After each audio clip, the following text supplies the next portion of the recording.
let's do our album review. So this week Do it. we have decided to review Gordon by the Barenaked Ladies, and this is the original album cover for this Really? album. Yeah, their Uh, initial pressing of the album. This is the original album cover. It looks ridiculous. I okay. I'll wait till you do the intro and then I will. Okay. So Gordon is the debut studio album by Canadian band Barenaked Ladies, released on July 28th, 1992. Before this, they had a number of indie tapes, with the yellow tape being so successful that it was certified platinum in Canada.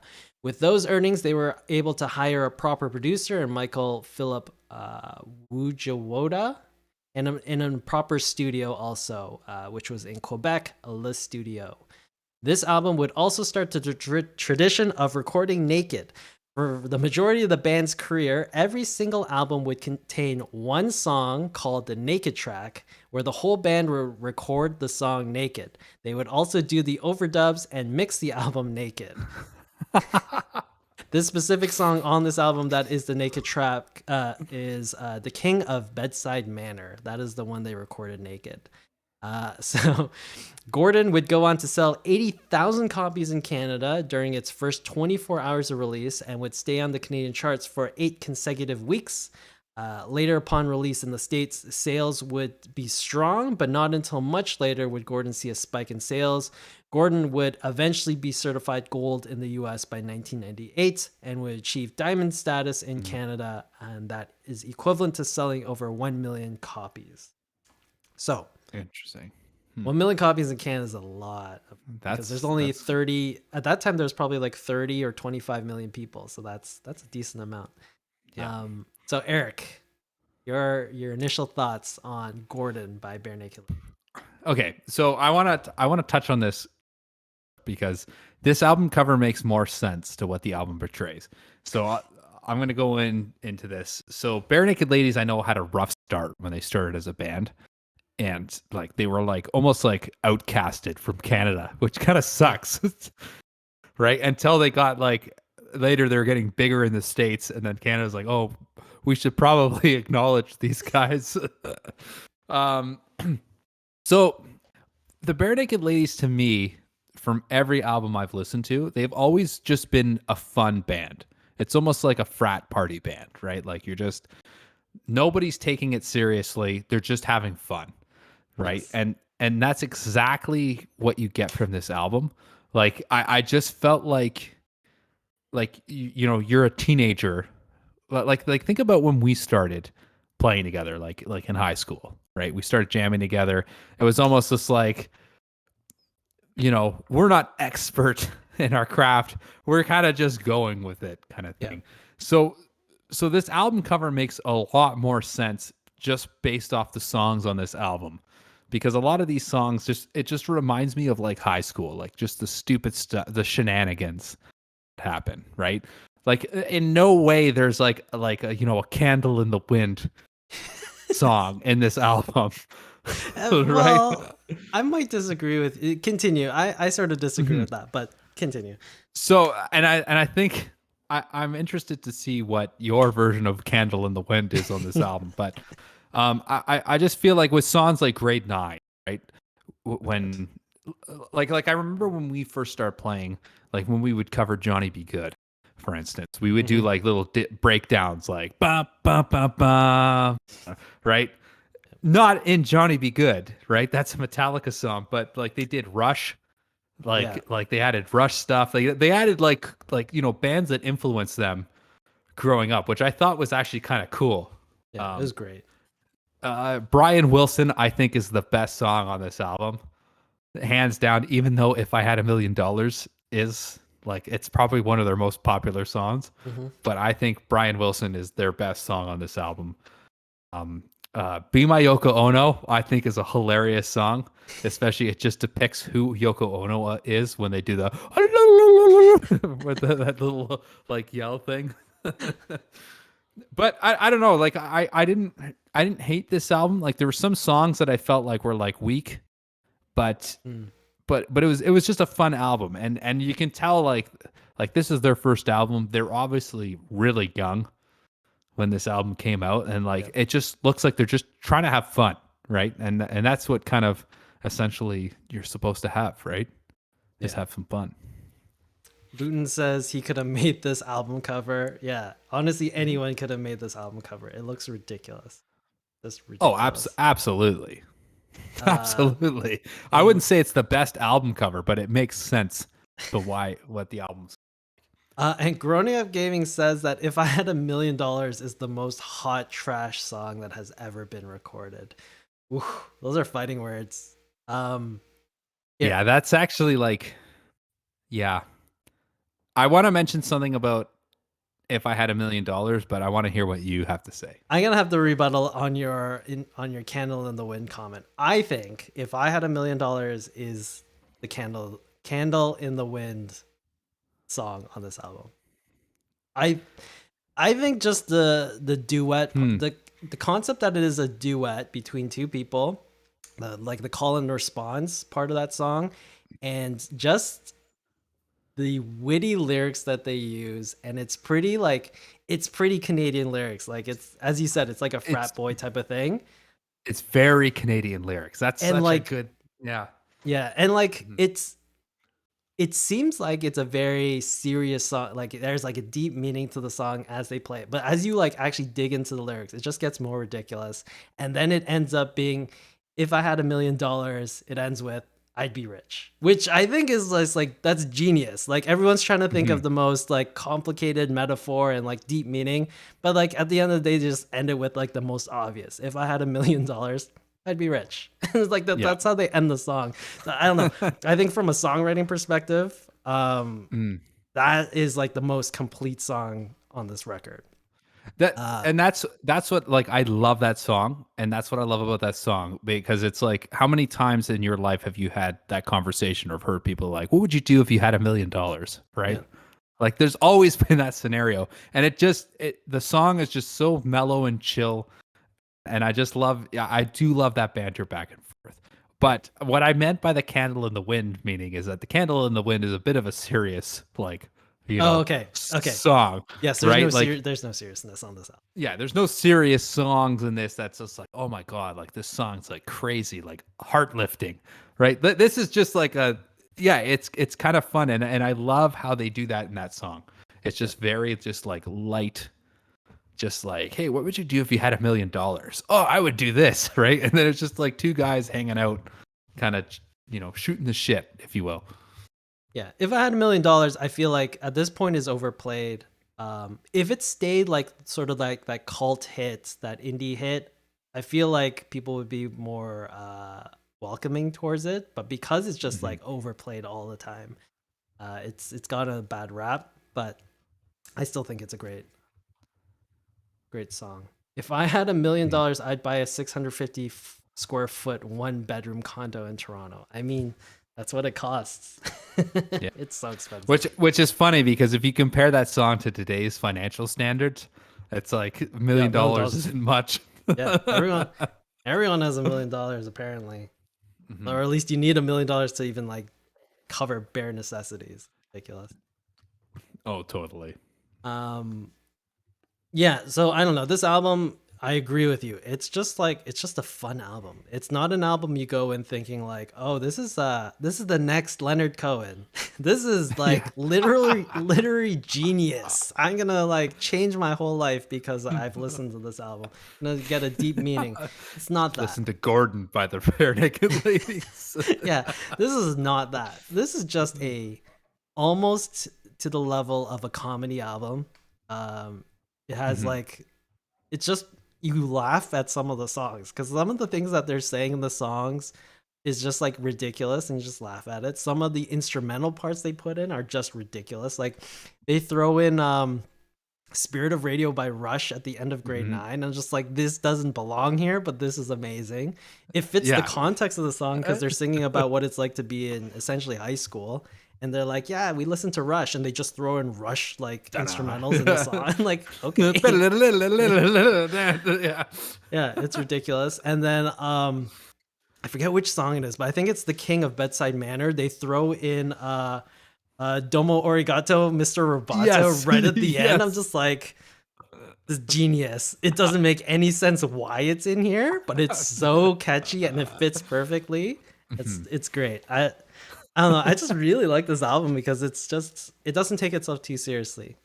Yeah, and I think that the like in any Canadian band, or I would say Stephen Page and Ed Robertson, they have such a good like they play off each other so well. Yeah. Like their vocals and everything. Um, even though Stephen Page ends up leaving the band later on, but but I feel like yeah, it's just a band. They know that they're not serious. That's what I love about it. They know that they're not serious. They're just having fun, and I think that's it. Really comes forward in this album. Yeah. Yeah, for sure. I guess other notable tracks like Enid, the second track on this album, that's a great song. Brian Wilson, I do agree with you. I think that with if I had I preferred Brian Wilson as a song, but if I had $1,000,000 is probably. I love the lyrics of Brian Wilson too, like "drove downtown in the rain," right? Like to get that record, because like I know you were like me, you would go to HMV or places and we would buy our CDs, right? So like it was just like a thing, like, and then I just love like even just the little historical stuff, like Pavlov's dog makes an appearance in the song, right? Like it's yeah, I think that song's great. Really great. But Growing Up Gaming says, fun fact, according to inflation calculators, $1 million in 1988 is worth 2.3 million today. Lyrics don't work the same with that number. Well, if I had $2 million, I gotta update it for inflation. Exactly. to the exact number, like if I had $2,300,007. Be My Yoko Ono is the one song on this album I can't stand. I think it's a good song. I think it's a good song. I think it's very clever what they did with it. I can't stand the song. I can't listen to it. It's just too annoying. Yeah, I felt like this song has like one of those like you have those high school relationships where you're just like, okay, like it's just like a complete disaster almost, right? And that's what I that's what I take from this song. It's like, if you could be my Yoko Ono wherever I go, right? Because it's like new to you, so you don't know what a relationship is. Almost that's what I took off the song. I think that even the like that song, that's like perfectly describes who Yoko Ono is. I will say that. Yeah. And the King of Bedside Manor, which is their Naked track, I really like that song. Yeah, I really like it. It's a really great song. It's a great song. My favorite song on this album, however, is Box Set. I think Box Set. That's a good one too. Yeah, it's literally just a song about like a musician who is releasing compilations or box sets of their music, and just like their fans calling them out and saying they're sellouts. They're just doing it for the money. That's the whole song. What the whole song is about. It's lyrically, it's great. I love that song. Yeah. But yeah, Gordon by Barenaked Ladies. I get that they had a bunch of mixtapes before or indie tapes that they released, but this as a debut studio album, this is a great album. Yeah. Now, I wouldn't say that this is their best album in their catalog. Okay. But it's pretty damn good for a start, you know? Like throughout the whole track list, peppered in is like really, really, really good songs. Like maybe every other song, maybe every third song. And then there's a bunch of B-sides that are really good to listen to. And then there's a few songs that you could probably skip. But overall, the album, I think, is great. Yeah. No, it's just absolutely fun to listen to. Yeah, and I feel like this is just the Barenaked Ladies. Like you're not going in there picturing the next like Ave Maria or anything like just a crazy caliber song, right? You're not getting that. It's just a bunch of guys having fun. Yeah. So all right, Eric, final thoughts and ratings for Gordon by Barenaked Ladies. I'm going to give this an 8 out of 10. Ooh, wow. 8 out of 10? Yeah, hands down. It's not my favorite album because if you listen to their other stuff, like they just get better and better.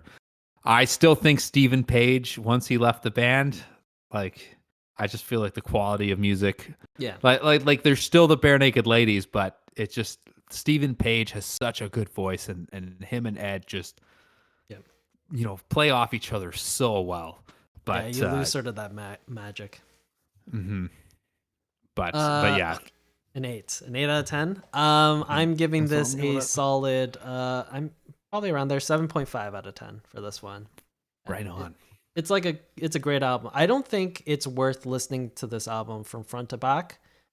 This is a type of album where you definitely hit play from the first track and then just sort of skip every third song. Yeah. Like there's for me, there's no reason, or you could just jump into this record and pick specific songs. I don't think it's an album where you really need to listen to it from beginning to end to really understand what it's all about. Yeah, there's like no underlying theme Yeah. to the It album. still flows all together really well because it's all just lighthearted and just a fun listen. But yeah, there's no reason for this to be listened to in even one sitting. But yeah, Absolutely. 7.5 out of 10 for me on this one. Well, okay, so that was Gordon, Bare Naked Ladies. So next week, okay, so quick announcement: we are going to be shifting to our Thursday schedule, so there won't be a podcast for this coming Thursday, but next Thursday, which is the 23rd, we will be doing, or we're switching completely to our Thursday schedule, but we are going to be doing a pretty big episode because the album that we are going to review is Metallica's Black Album, plus the Blacklist that was released just a few days ago, maybe a week ago at this point.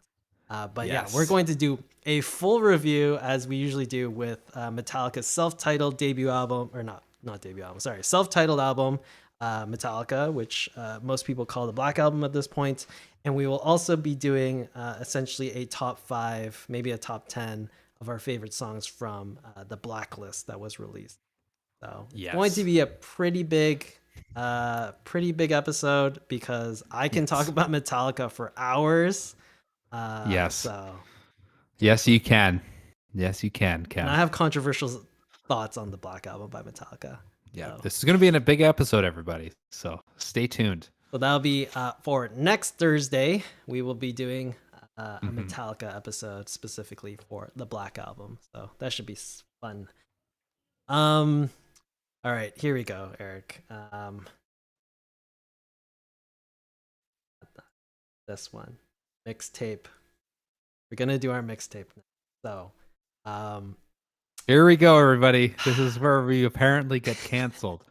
I think I toned it down a little bit because, like, after I finished my mixtape, I was like, I have to redo this. There's no way I'm saying these in a public forum. Like, I don't have the balls to say some of the things I'm going to say.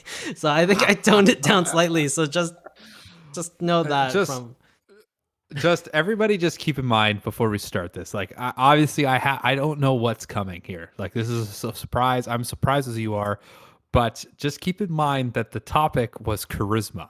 So I am very curious, just because charisma, you think, oh, it's light, heartfelt, like, but this is going to be, I'm very, very excited to hear Luton wants me to put my real thoughts in the Discord. Jeez, I already went off in the Discord once. That's a written record. So. Yeah, I don't need to do that. But for this segment, essentially what we do is we take a random speech generator. It produces 3 random topics.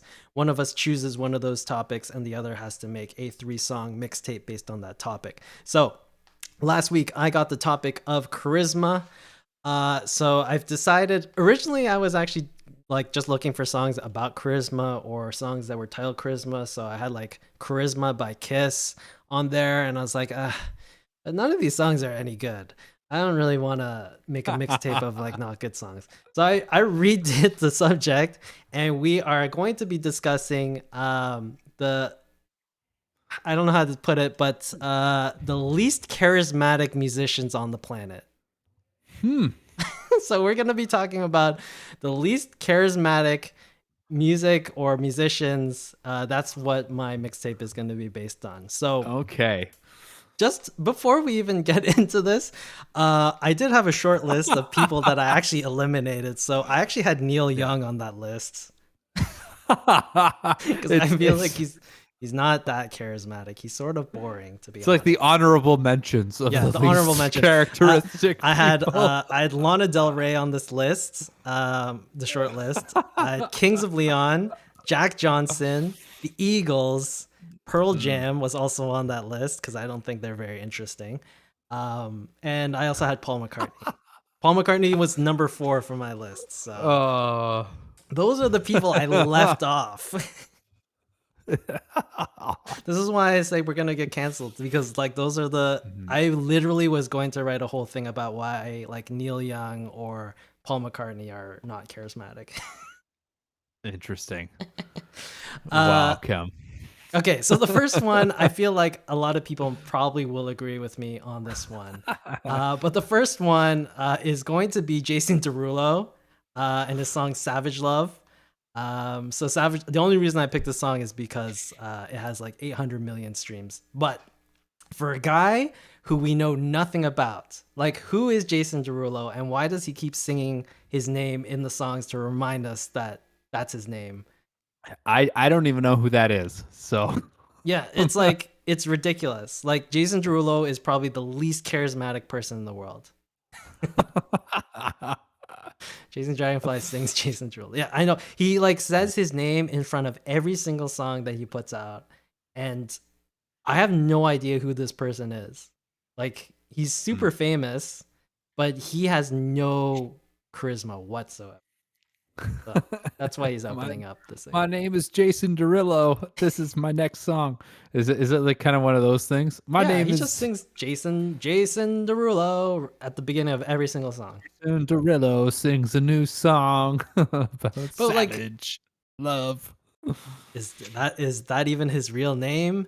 Like what instruments does he play? What influence does he have? Who's he friends with in the industry? Like, we know nothing. There's literally like no one knows anything about Jason Derulo. And I guarantee there is no super fan on this planet of Jason Derulo. We might be canceled just because we've offended a super fan of Jason Derulo. Luton has a very good idea. Maybe you should sell that to Jason Derulo. He should one day just name his song Jason Derulo.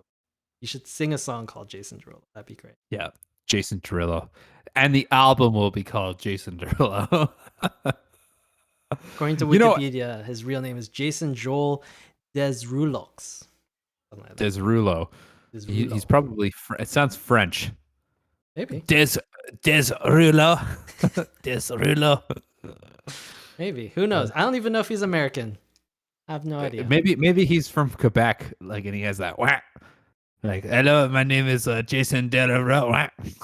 You know, for all you Americans listening to this, that's a Canadian joke about Quebec. So, second on my list is specifically Rivers Cuomo, but I'm gonna put Weezer on here. So for me, really, Rivers Cuomo is the most boring nerd I've ever seen in my life. For a band that big, Rivers Cuomo is super boring. You know what? Okay, so I'd have to agree with you because I feel like it's a part of his persona, though. Like he's very like his serious. persona is to be boring. No. Wait, let me finish here, because like I've seen Weezer live, and I feel like when he comes out on stage, right? It's not like pump up stuff. Like he really plays the nerd very well, right? Like he just comes out and he has his glasses and he sings the song, but it's almost like it's like awkward almost a bit. Yeah. Like live. So I feel like he does it on purpose. Is there any teenage kid out there in any time period that, you know, stood in front of like the bathroom mirror and air guitared to a Weezer song and pretended they were Rivers Cuomo?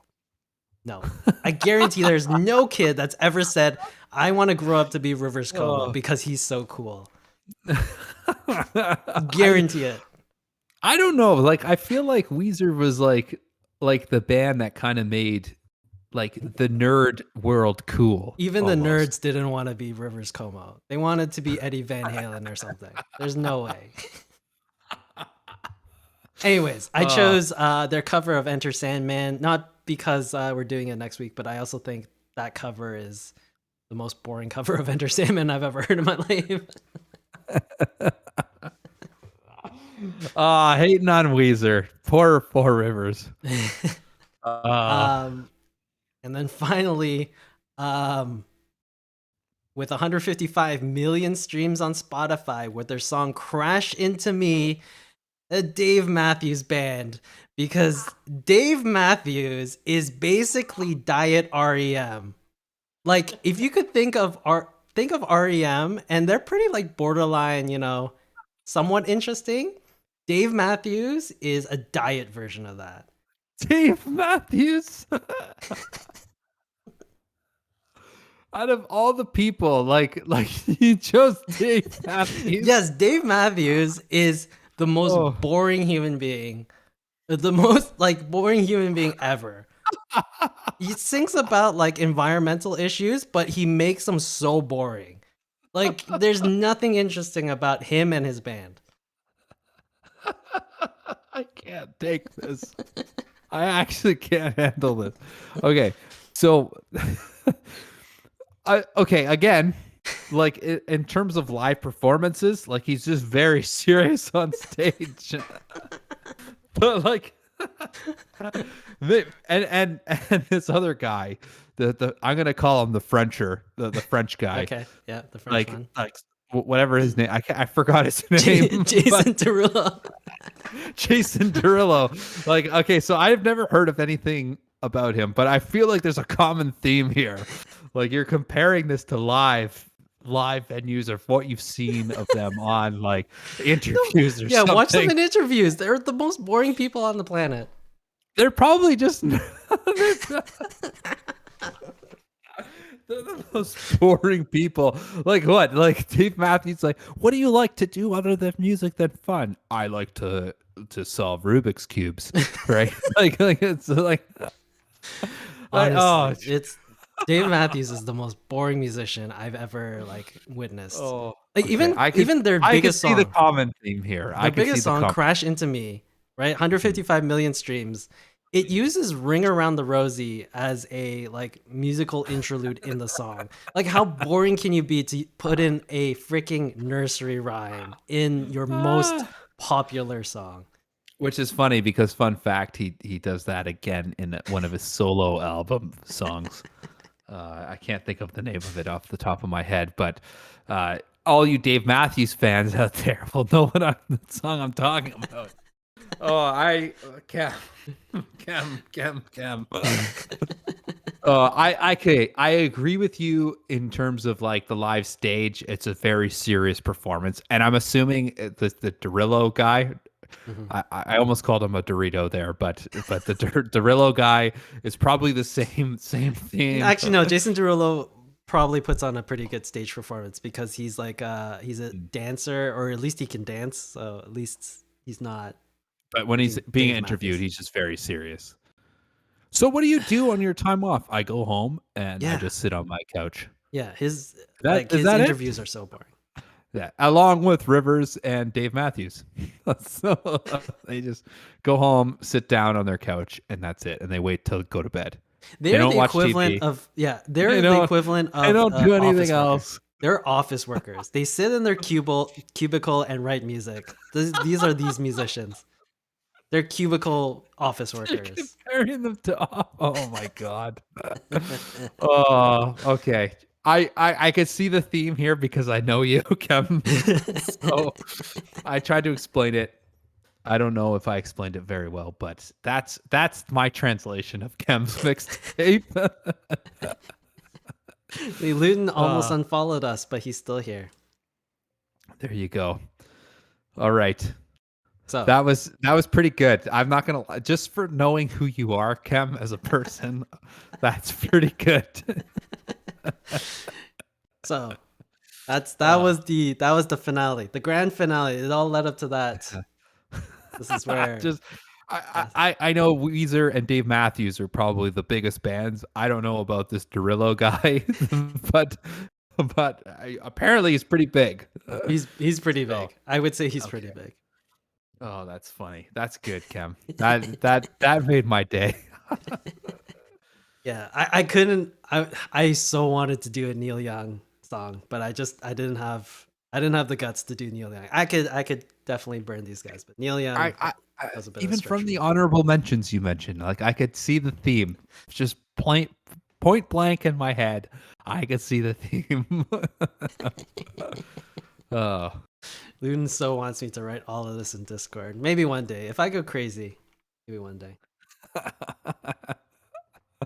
All right, here we go. I don't have it up. All right, so now the new topic. So once I click on this button, it will produce 3 random topics, and then I will choose one, and Eric will be doing a mixtape based on those topics. So here we go. God, okay. Solidarity, computer programming, and the last one is beef. beef. I feel like there's tons of country songs I can do about beef. There's gotta be. Let's not do solidarity because you're gonna just end up choosing a bunch of Clapton protest songs. It'll piss me off. Computer programming, interesting. I could just be OK Computer. I'd be fine if you picked like 3 songs off of OK Computer by Radiohead. That'd be great. No, let's do beef because beef. That could be funny. Oh, it's gonna be coming out on some country music I'm feeling right now. That is. It could be some Ted Nugent in there too. He probably has a bunch of songs talking about how he hunts his meats or something. Yeah. Oh. Yeah, let's do beef. Beef for your mixtape for next Thursday. Beef. Okay. All right. I like it. All right. I'm gonna switch over to the controversial screen. I'm sure I didn't include any of the stuff that I said during the mixtape. I'm sure that went from. We had 4 controversial statements, but I'm sure it's at like 20 at this point because I said so much craziness. Yeah, that whole segment. Just the whole segment. The whole segment, yeah. Yeah, every word that came out of your mouth was just like, just if there was a clicker and someone was clicking every word, like that's all controversial. Chasing Dragonflies, did you get hacked? Because that looks like a web link to like a porn site. www.neverget Crossroads music. Get over you. Okay, maybe not a porn site. Never mind. Is that a love? It's a song name? Really? www.nevergetoveryou is Never Get Over You, which goes directly to Pornhub. Okay. New to me. I'm not hip with the kids, so I don't know. I don't know any of the stuff that the kids are listening. That's a Prozac song? Oh. I remember Prozac. They're terrible. I do too. I remember they had a couple hit songs, but I can't even remember them. They're not even memorable. It was the cartoon band before Gorillaz was a thing. Oh. Yeah. Interesting. I know people like Prozac, but I feel like they weren't very good. They were sort of like the Chumbawambas of their time.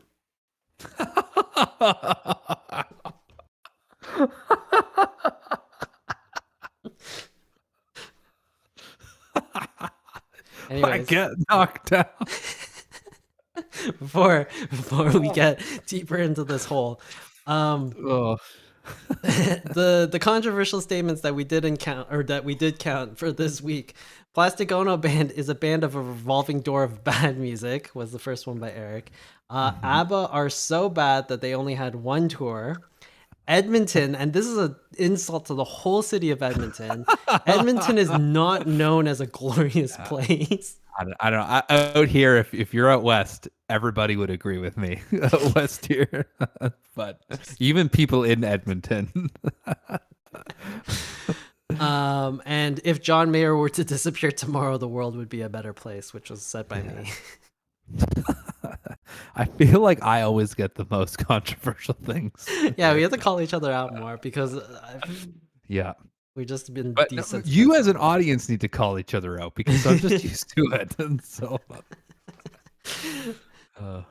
Anyways, I'm done. I'm done with saying all these weird ass shit about like getting us canceled. So let's close this off. Quote of the week presented by Anthony Kiedis. One day while bathing in the sea, my talking dolphin spoke to me. He spoke to me in symphony from freedom's peace beneath the sea. He looked to me, eyes full of love. Honestly, we did this already. I don't think I updated this. Eric, you get two songs this week. So two try to songs guess this week? one. Yeah, get I feel like this is off one of their first album, like first or second. We've actually done this before. I fucked up. We have done this before? Yeah. I probably didn't get it the last time. I don't have it saved. Okay, no, this is it.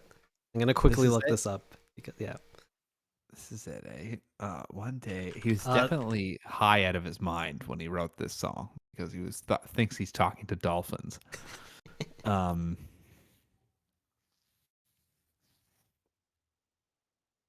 Okay, got it. What album is it on?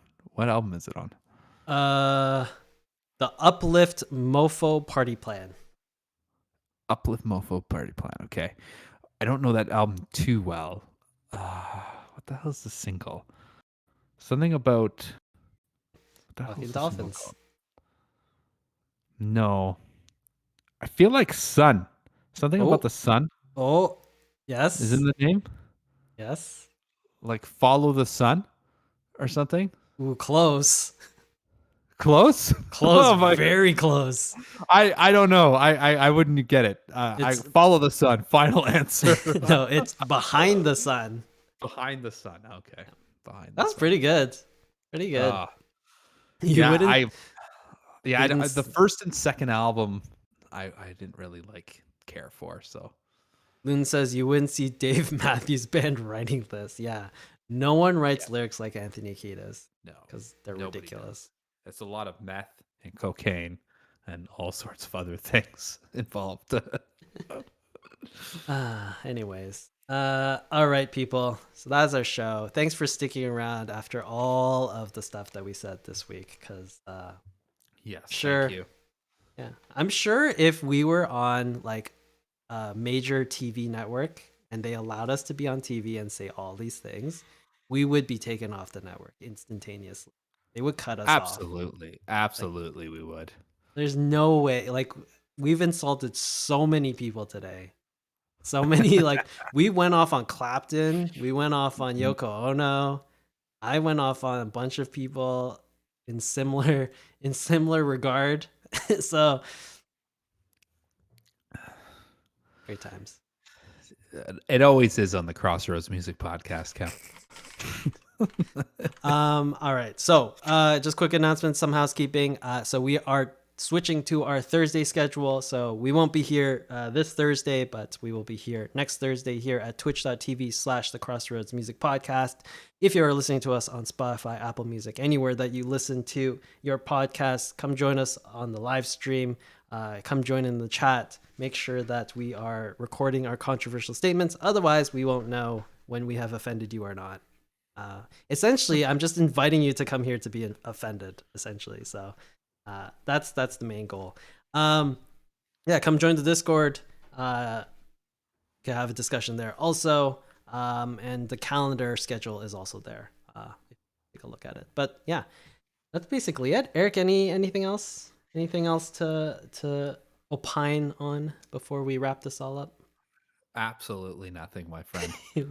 we exhausted our brain cells at this point from all the craziness we said. But yeah, thanks everyone for tuning in, and we will catch you all